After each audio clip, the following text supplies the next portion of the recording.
Hello guys and welcome back into a new brand video. In today's tutorial, I'm going to show you how to delete your GitHub account permanently. So make sure to watch the video to the end and follow these simple steps.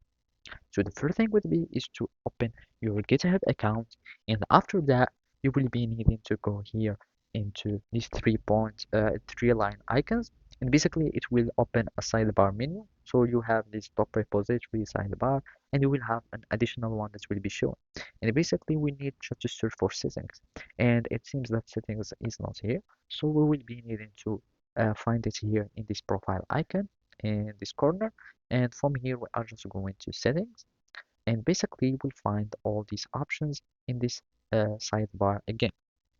And there is the public profile, so those are just some settings to set up your public profile that other people see when they access to your account or when they access to your profile.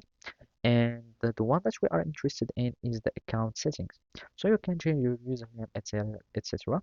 And here at the bottom, we will find this delete your account. So as you can see, once you delete your account, there is no going back. And you will need just to click on delete your account.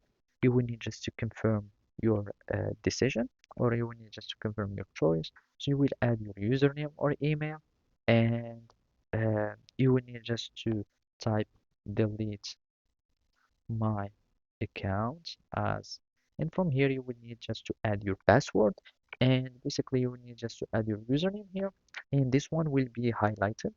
So now it is disabled, and when you finish filling these inputs, you will need just to click on cancel plan and delete this account.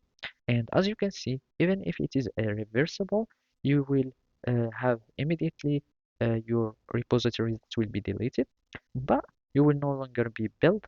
And after 90 days, your username will be available to anyone in GitHub, so people can use your username. So basically, that's it. Thank you for watching. See you next time.